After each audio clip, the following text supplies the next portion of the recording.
Ohayo, konnichiwa, oyasumi. Ja, minasan, o genki desu ka? Nih, di video kali ini saya akan mereview tentang kisi-kisi SSW khususnya di bidang Nogio atau pertanian. Jadi banyak teman-teman yang meminta saya untuk memberi kisi-kisi pertanian. Jadi saya pikir saya akan bisa membantu teman-teman melalui video ini. Jadi untuk dibikin video, alhamdulillah pada kesempatan kali ini saya akan mereview atas permintaan teman-teman, yakni untuk membahas tentang SSW Nogio ya, khususnya pertanian. Saya mengikuti SSW pertanian ini pada tahun 2020, tahun lalu, tepatnya pada di bulan November ya.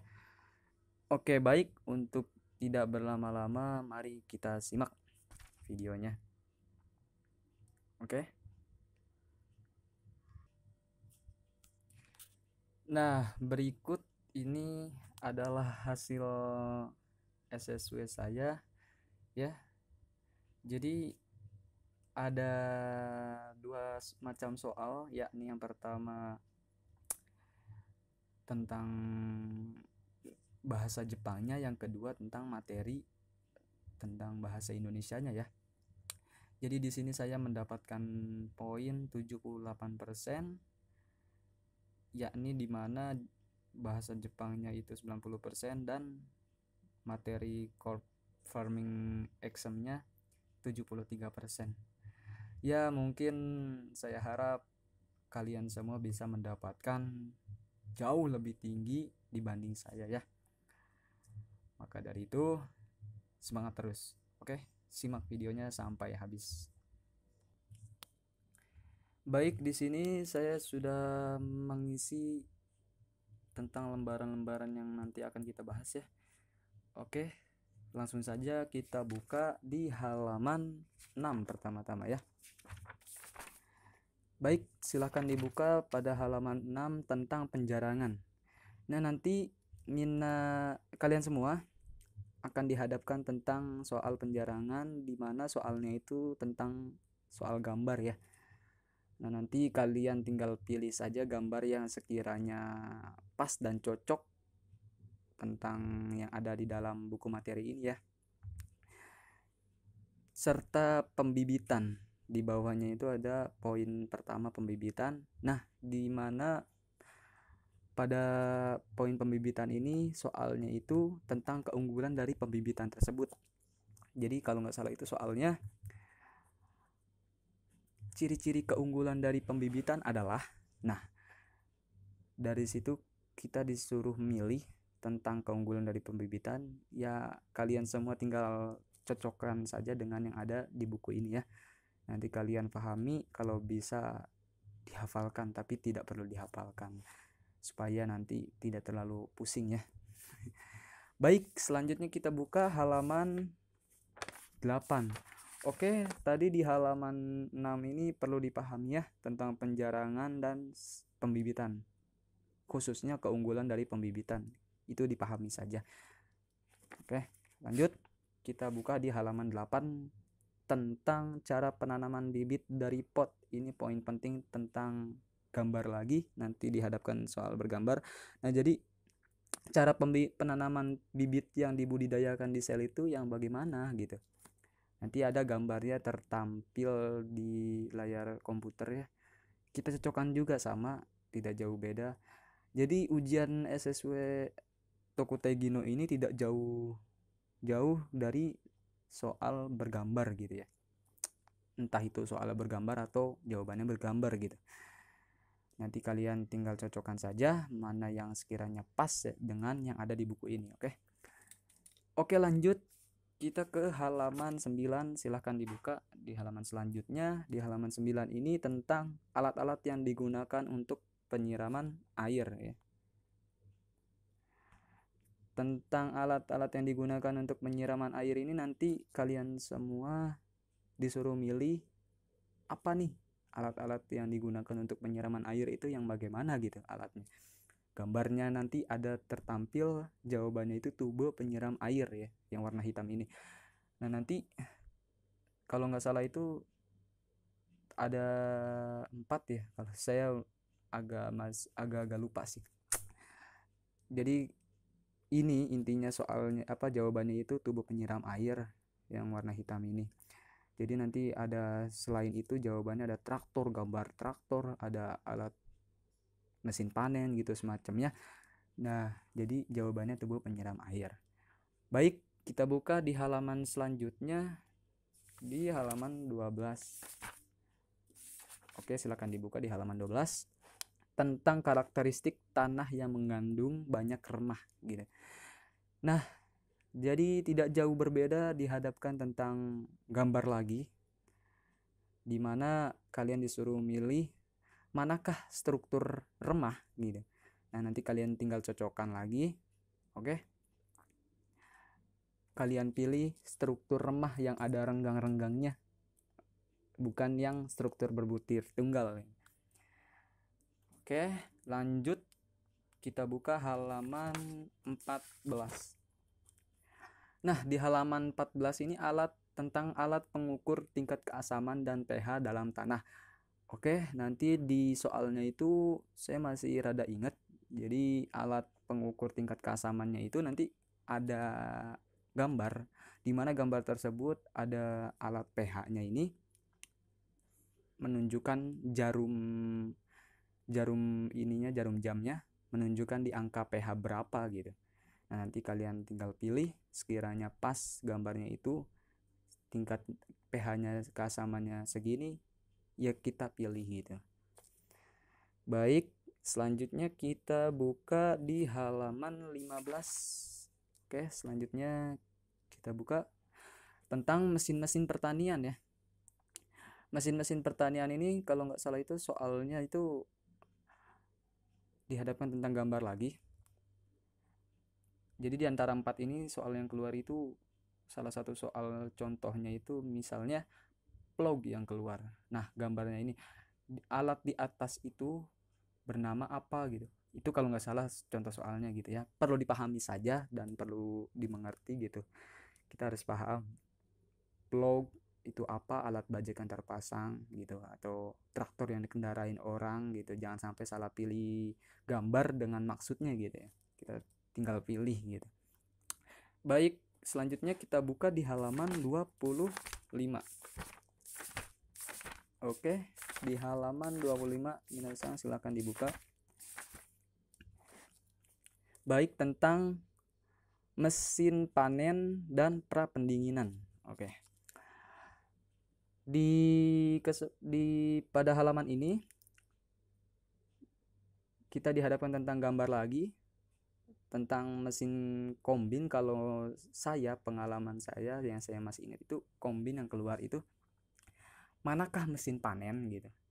Nah, nanti ada yang keluar itu gambarnya mesin kombin atau pemanen padi, terus serta traktor serta yang lain-lain lah.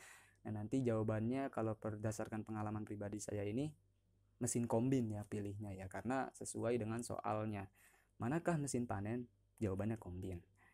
Ya perlu dipahami saja tentang mesin-mesin ketiga ini. Oke.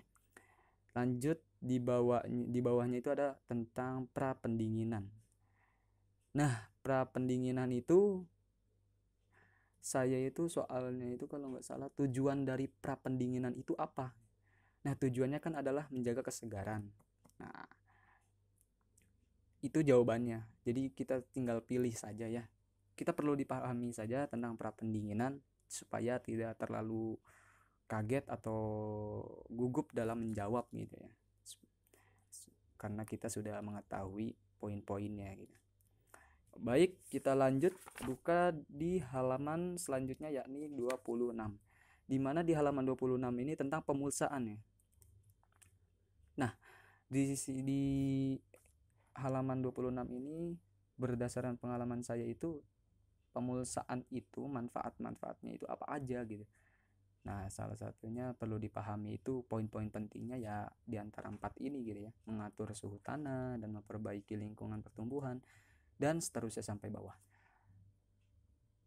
Itu berdasarkan pengalaman pribadi saya. Baik, di bawahnya yakni tentang bahan mulsa dan karakteristiknya. Di kesempatan kali ini jenis-jenis warna membran dan efeknya itu nanti keluar. Soal yang acak saya itu yang keluar itu setahu saya membran plastik warna hijau kalau nggak salah. Ya, jadi tinggal pilih saja ya tentang mana warnanya dengan mana efeknya gitu. Perlu dipahami saja supaya tidak pusing-pusing banget ya. Perlu dipahami. Baik, selanjutnya kita buka di halaman 29. Nah, pada halaman 29 ini kita dihadapkan tentang soal nozzle. Nozzle-nya ini ada dua pilihan. Bukan ada dua pilihan, tetapi nanti ada muncul gambar nozzle di soalnya. Nozzle di atas digunakan untuk apa gitu. Nah, perlu dipahami juga nih tentang nozzle. Jadi jawaban nozzle-nya itu kan yang paling kanan ini, yang sebelah kanan. Nozzle yang digunakan secara umum untuk penyebaran obat pembunuh hama. Nah, itu perlu dipahami saja tentang nozzle ini. Barangkali kalian semua yang keluar malah kiri tidak tahu mungkin ya, perlu dipahami saja. Dan hal-hal yang perlu diperhatikan saat menggunakan herbisida pun kalian perlu dipahami supaya barangkali nanti keluar. Baik, kita lanjut di halaman 30 tentang traktor yang dinaiki. Itu tentang tata cara naik traktor itu bagaimana yang baik gitu ya. Perlu dipahami saja yang sekiranya masuk logika gitu ya. Soalnya nggak terlalu sulit-sulit banget kok. Asal kita bisa memahami dengan logika pun kita bisa gitu. Oke. Lanjut, kita buka di halaman 31 ya. Maaf, sorry. Di halaman 32 tentang pakaian ya. Nah, soalnya ini saya masih ingat betul tentang pakaiannya itu nanti dihadapkan tentang gambar lagi manakah pakaian yang digunakan untuk penyemprotan pestisida. Nah, nanti gambar-gambarnya itu muncul, ada orang yang pakaiannya lengkap seperti di buku ini, ada yang tidak memakai kacamata, ada yang tidak memakai topi, ada yang tidak memakai celana, ada yang tidak pakai sepatu, segala macam. Nah, nanti tinggal kalian pilih. Ini gampang kok. Gampang soal gambar pakaian ini ya. Intinya kita pilih yang paling lengkapnya saja gitu. Baik, kita lanjut di halaman 34. Nah, tentang pahamilah cara melarutkan disinfektan. Mungkin sebagian dari kalian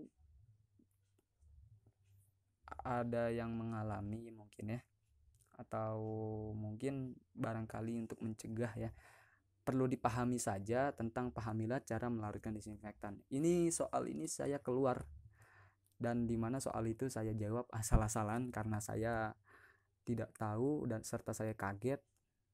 Dengan begitu pun saya tidak terlalu pandai soal matematika ya, jadi saya pada kesempatan itu tuh saya ngasal gitu. Jadi ini keluar tentang 1000 kali lipat 10 mililiter itu keluar nanti. Soalnya itu saya itu bukan 10 mililiter lagi gitu. Berapa gitu pas itu tuh. Intinya keluar, perlu dipahami saja. Mungkin yang barangkali lulusan pertanian, bidang pertanian, atau mungkin di rumahnya punya lahan sawah dan serta menjadi petani itu mungkin paham gitu ya. Mungkin bisa menjawab soal ini tentang melarutkan disinfektan. Saya tidak terlalu, mungkin saya jawabannya benar atau tidak ya tidak tahu karena saya pun ngasal jawabannya. Baik, selanjutnya kita buka halaman 35 tentang bentuk steker 200 volt dan 100 volt. Ini keluar ya tentang gambar lagi. Jadi manakah soalnya itu kalau nggak salah, manakah bentuk steker 200 volt arus bolak-balik 3 fasa. Nah, nanti ada gambarnya gitu. Atau mungkin sebaliknya, gambarnya itu salah satu di antara dua ini keluar bentuk steker apa ini di atas gitu maksudnya. Nah, itu nanti perlu dipahami saja ya tentang gambar ini. Cukup dipahami. Baik, kita lanjut buka di halaman 39 tentang perendaman benih padi. Ini keluar, cuman saya agak-agak lupa. Perlu dipahami saja ya tentang perendaman benih padi serta mempercepat pertunasan. Tentang mempercepat pertunasan ini nanti keluar. Jadi saya agak-agak lupa soalnya itu ya pengalaman pribadi saya itu keluar soal ini gitu. Baik, kita lanjut buka di halaman 42 tentang mesin pengaring sereal. Nah, pada kesempatan kali ini saya masih ingat betul tentang mesin pengaring sereal. Ini gambar ya, gambar mesin pengaring sereal muncul. Ini itu mesin apa gitu, apakah mesin panen ataukah alat-alat pertanian atau apa gitu. Nah, nanti atau mungkin sebaliknya gitu ya. Tentang manakah mesin pengering sereal atau mungkin gambar yang keluar itu mesin ini serta traktor, pembajak sawah atau cangkul atau segala macam. Ini perlu kalian pahami saja tentang gambar ini. Oke, gak terlalu sulit kok. Baik, kita lanjut buka di halaman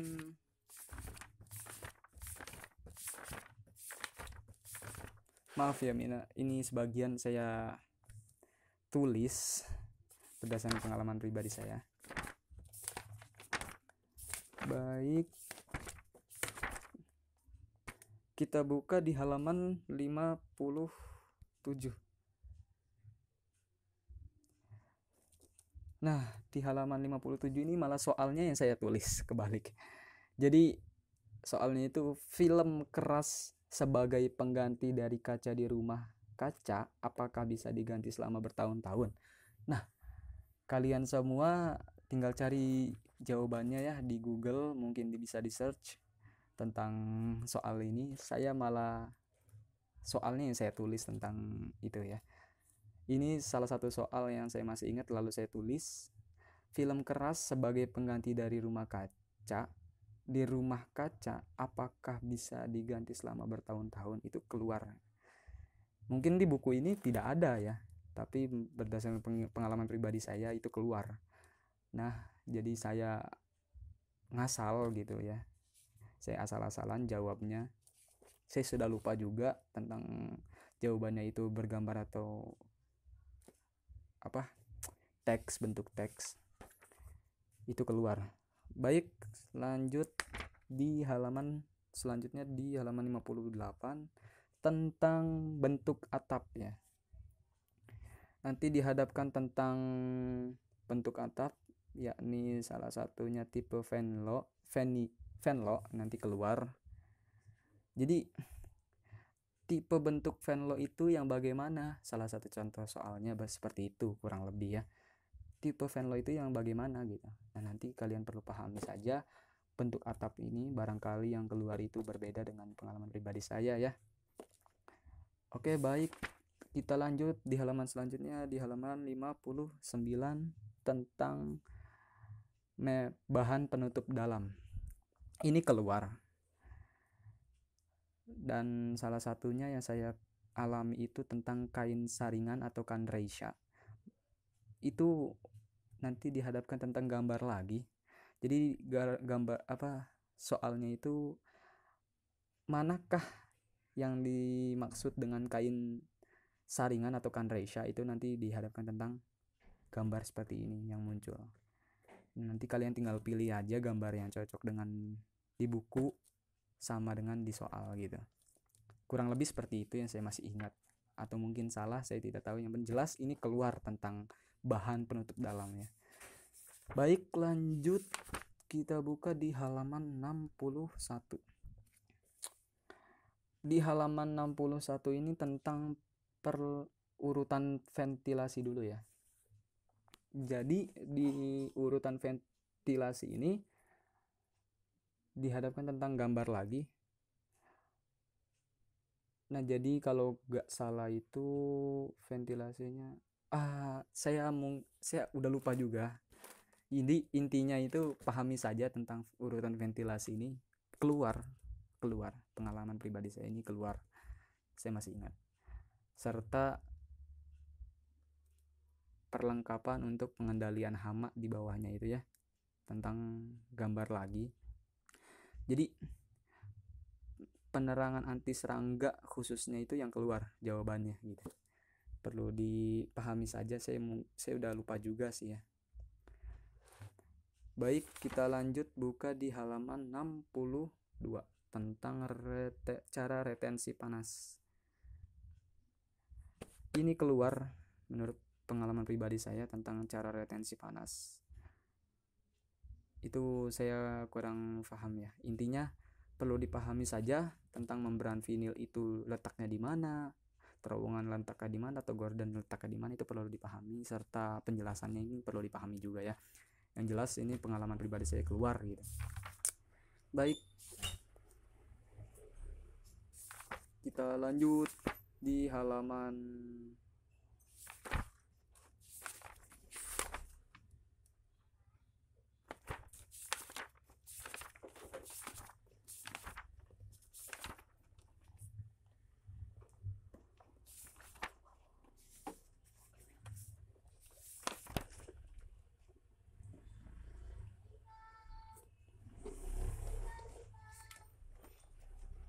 baik, kita buka selanjutnya di halaman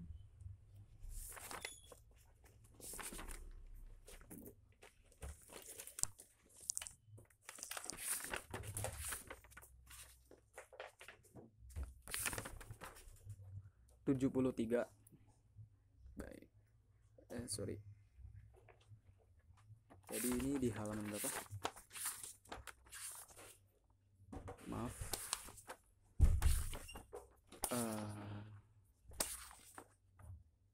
Ini halaman 62. Baik, selanjutnya kita dilanjut dengan halaman 73. Dimana di halaman ini itu kita dihadapkan tentang metode dasar penyambungan ranting dan penyambungan tunas ya. Berdasarkan pengalaman pribadi saya ini keluar ya. Tata cara penyambungan ranting itu yang baik itu seperti apa, perlu dipahami. Ini saya lupa, benar-benar lupa soal ini. 73 ya. Maaf, belum ditulis. Baik, kita lanjut di halaman 77.